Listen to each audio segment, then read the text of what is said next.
Baik anak-anak, sekarang kita masuk bab yang baru, yaitu tentang hukum-hukum Newton tentang gerak dan gesekan.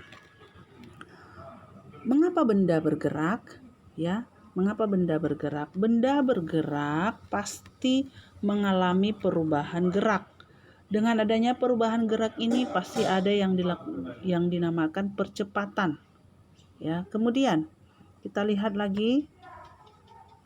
Nah, benda yang mengalami gerak pasti akibat adanya gaya. Nah, oleh gaya. Nah, dan oleh gaya ini pasti akan ada yang dinamakan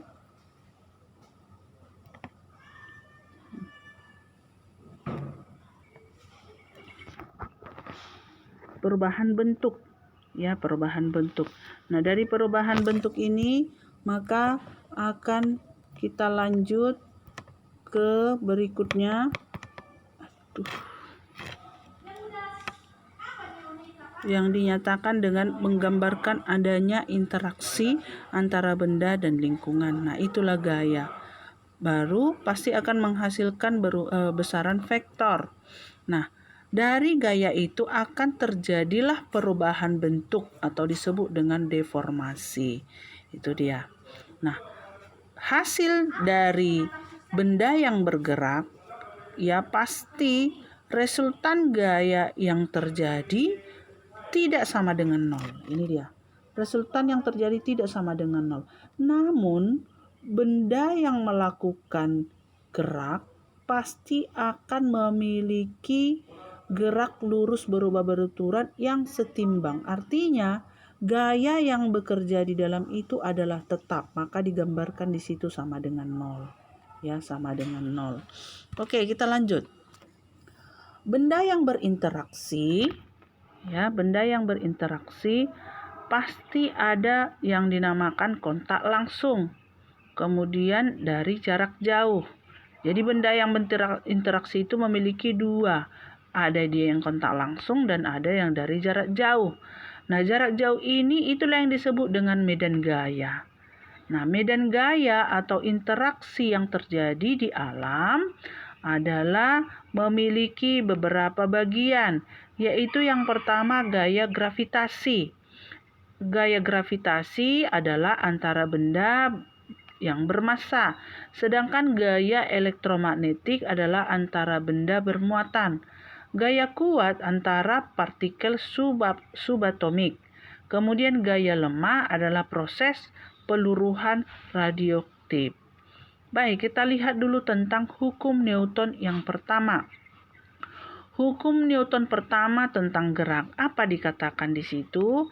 Jika gaya yang bekerja itu nilainya tetap atau diam atau disebut dengan sama dengan, maka percepatan bendanya juga tetap atau sama dengan nol. Maka dapat dituliskan bahwa itu adalah hukum kelembaman, di mana sistem inersia itu akan menghasilkan sistem inersia, di mana selama tidak ada resultan gaya yang bekerja pada sebuah benda, maka benda tersebut akan selalu pada keadaannya, yaitu benda yang diam akan selalu diam dan benda yang bergerak akan bergerak dengan kecepatan konstan. Inilah bunyi dari hukum Newton yang pertama, di mana dirumuskan bahwa sigma F sama dengan 0. Ya, jadi bunyinya adalah benda yang diam akan selalu diam dan benda yang bergerak akan bergerak dengan kecepatan konstanta. Maka A-nya itu sama dengan 0. Kenapa sama dengan 0? Karena kecepatannya adalah konstanta atau total.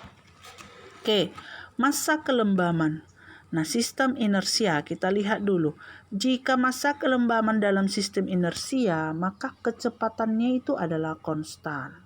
Ya, kecepatannya konstan. Di mana massa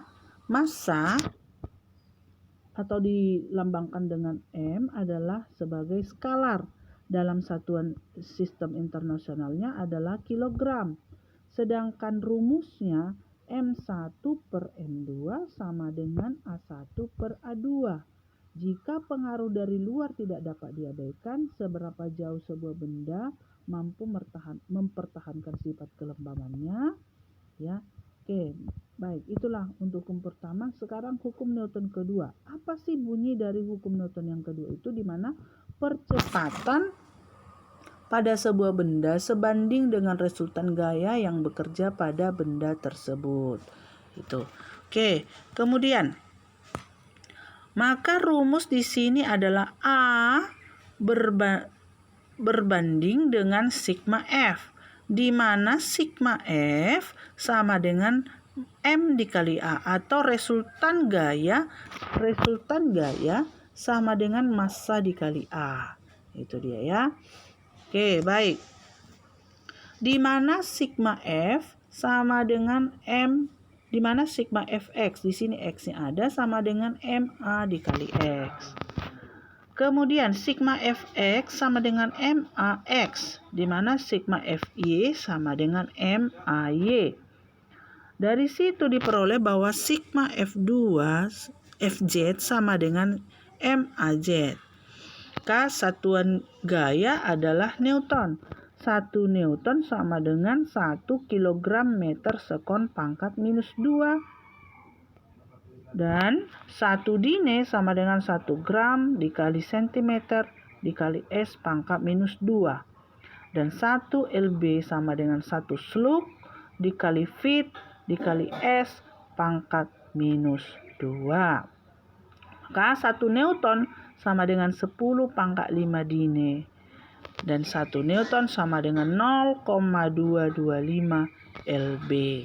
Oke, masuk kita ke hukum Newton yang ketiga. Apa dikatakan di situ?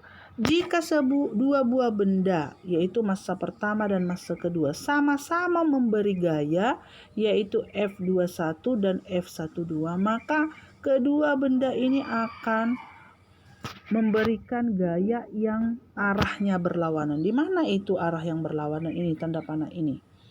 Maka akan diperoleh F12 sama dengan minus F21. Artinya begini, jika kita memberikan aksi terhadap benda yang kedua, maka benda kedua akan memberikan reaksi sebesar yang diberikan oleh benda yang pertama. Itu maksudnya ya. Maka akan diperolehlah bunyi hukum Newton yang ketiga. Jika dua benda berinteraksi, gaya yang dilakukan oleh benda pertama pada benda kedua sama dan berlawanan arah dengan gaya yang dilakukan oleh benda kedua pada benda pertama. Itu dia bunyinya ya.